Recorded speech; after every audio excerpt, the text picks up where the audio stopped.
Hi friends, this is Jeena. എല്ലാവർക്കും സുഖാന്ന് കരുതണു. Miracle beauty vlog എന്ന ചാനലിലെ കുഞ്ഞാറ്റ എന്ന ജിസ്ബിയും ഭർത്താവ് അമലും തമ്മിലുള്ള ഡിവോഴ്സ് നടക്കുന്നതിനിടെ ജിസ്ബിയുടെ ഭർത്താവ് അമൽ ജിസ്ബി കൂടെയുള്ളപ്പോ തന്നെ ചെറിയ പെൺകുട്ടികളോടടക്കം മോശമായി പെരുമാറിയതിന്റെ തെളിവുകളാണിപ്പോ സോഷ്യൽ മീഡിയയിൽ പ്രചരിച്ചുകൊണ്ടിരിക്കുന്നത്.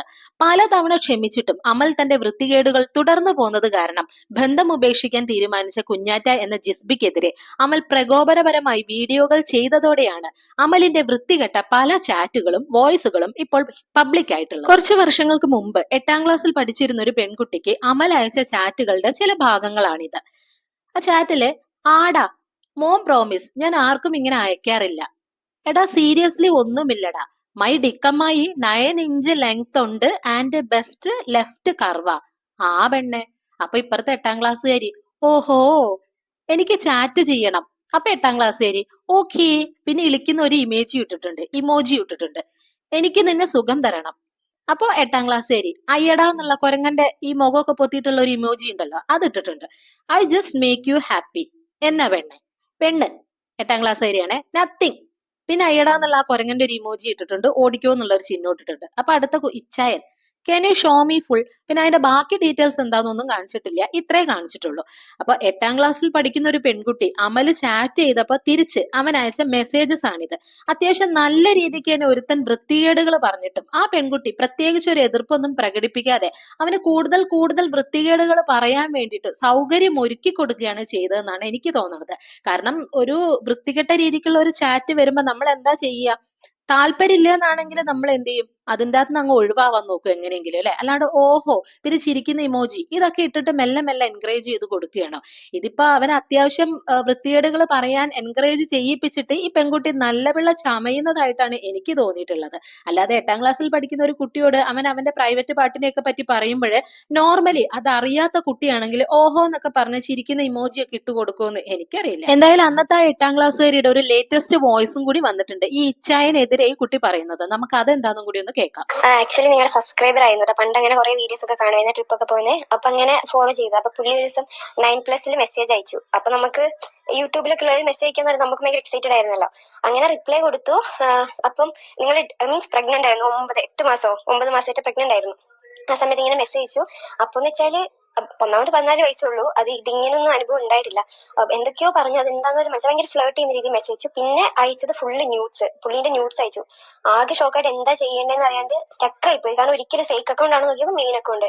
ഒരിക്കലും നമ്മൾ അങ്ങനെ ഒരു ഇത്രയും വലിയ ഒരു ഇൻഫ്ലുവൻസർ എടുത്ത് നമ്മൾ വിചാരിക്കുന്നില്ല നമുക്ക് ഇങ്ങനെ ഒരു ന്യൂഡ് വരും അല്ലെങ്കിൽ ഒരു സെക്സ് ടോക്ക് വരും എന്നുള്ളത് നമ്മൾ വിചാരിക്കുന്നില്ലല്ലോ. അപ്പൊ ഈ കുട്ടി തന്നെ പറയുന്നുണ്ട്, ആദ്യമൊക്കെ അമൽ സെക്സ് ചാറ്റ് അയച്ചിരുന്നു, പിന്നീടാണ് അമലിന്റെ ന്യൂഡ് അയച്ചു കൊടുക്കാൻ തുടങ്ങിയെന്ന്.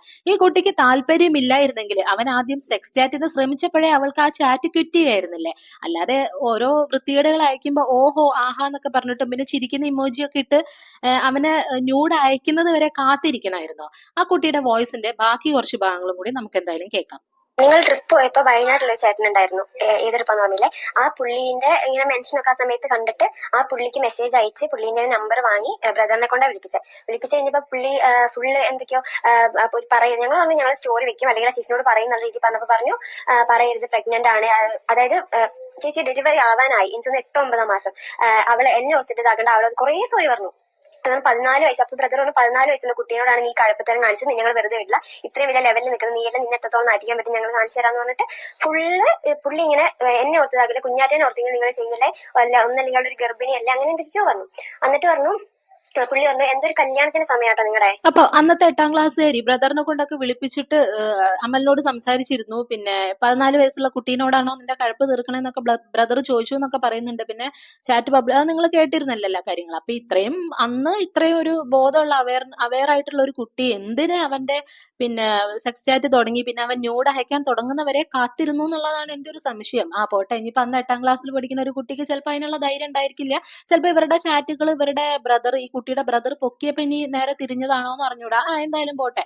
പിന്നെ എന്തായാലും ആ കുട്ടി ആ സെക്സ് ചാറ്റ് തുടങ്ങിയപ്പോഴും അത് ചെറിയ രീതിക്ക് എൻകറേജ് ചെയ്ത് കൊണ്ടുപോകാനുള്ള ഒരു ധൈര്യം ഈ ബ്രദറിനോട് പറയാൻ കാണിച്ചിരുന്നെങ്കിൽ ഇത് ഇത്രയും ഒരു ലെവലിൽ പോകുമെന്ന് എനിക്ക് തോന്നുന്നു. ഈ 8ാം ക്ലാസ്സുകാരി ഉൾപ്പെടെ പല പെൺകുട്ടികളോടും അമൽ വളരെ മോശം രീതിയിലുള്ള ചാറ്റുകൾ നടത്തിയതിന്റെയും പിന്നെ വോയിസ് ക്ലിപ്പുകളും ഒക്കെ ഇപ്പൊ തന്നെ പല യൂട്യൂബേഴ്സിന്റെയും കൈകളിലുണ്ട്. മല്ലു ഫാമിലിയിലെ സുജിന്റെ ഭാര്യ പൊന്നൂസിനെ കുറിച്ചും ഇവൻ ആരോടോ എന്തോ വൃത്തികേടുകൾ പറഞ്ഞെന്നും പറഞ്ഞു സുജിനും ഇവനെ വിളിക്കുന്നുണ്ട്. ഹൈ റേഞ്ച് ഫാമിലി എന്നും പറഞ്ഞു ഒരു പുതിയ യൂട്യൂബ് ചാനൽ അമൽ തുടങ്ങിയിട്ടുണ്ട്. അത്യാവശ്യം നല്ല രീതിക്ക് തന്നെ അതിൽ വ്യൂസും വരുന്നുണ്ട്.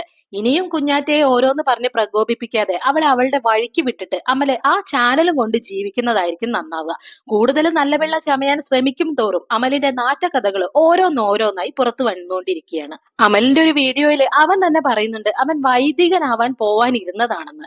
ഇത്രയും കഴപ്പും വെച്ചോണ്ട് അവൻ വൈദികനാവാതിരുന്നത് ഏതായാലും നന്നായി. 8ാം ക്ലാസ്സിൽ പഠിക്കുന്ന ഒരു കൊച്ചിനോട് പോലും ഡിക്കമ്മായിയുടെ അളവും കറവും പറഞ്ഞുകൊണ്ടിരിക്കുന്ന ഒരുത്തൻ വൈദികനായാല് ആ പള്ളിയിൽ വരുന്ന സ്ത്രീകൾക്കും പിള്ളേർക്കും കൂടി ഇവരെ സഹിക്കേണ്ടി വന്നേനെ. എന്തായാലും കുഞ്ഞാറ്റ കുറച്ച് അനുഭവിച്ചെങ്കിലും അതോടെ ഇവന്റെ തനി സ്വഭാവം എല്ലാവർക്കും മനസ്സിലാക്കാൻ സാധിച്ചു. നാറിയതോ നാറി, ഇനി കൂടുതൽ കിടന്ന് മെഴുകാൻ നിൽക്കാതെ ഉള്ള ചാനലും നോക്കി മര്യാദയ്ക്ക് ജീവിച്ചാല് അവനവന് കൊള്ളാം. അനുഭവിച്ചിടത്തോളം മതിയായെന്ന് പറഞ്ഞ് ഒരു പെൺകുട്ടി അതിന്റെ ജീവിതം തിരിച്ചു പിടിക്കാൻ ശ്രമിക്കുമ്പോൾ അതിനെ കൊണ്ട് പിന്നെയും പിന്നെയും ഓരോന്ന് പറയിപ്പിച്ചാല് പല പെൺകുട്ടികൾക്കും അയച്ചു കൊടുത്ത നിന്റെ ന്യൂഡ് ചിത്രങ്ങൾ നിന്റെ അപ്പനും അമ്മയും പോലും ചിലപ്പോൾ കാണേണ്ടി വരും. നീ മിക്കപ്പാ നിന്റെ നേളായി ഞാനെന്നുണ്ടാവും എന്നൊക്കെ പറഞ്ഞ് ആ കൊച്ചിനെയും വെച്ച് നീ ഓരോ ഡ്രാമ കളിക്കുന്നതില് 1% ആത്മാർത്ഥത ഉണ്ടെങ്കിൽ ഒരു തെറ്റും ചെയ്യാത്ത ആ കുഞ്ഞിനെ ഓർത്തെങ്കിലും മാനം മര്യാദയോടെ ഇനിയുള്ള കാലമെങ്കിലും ജീവിക്കാൻ നോക്ക്.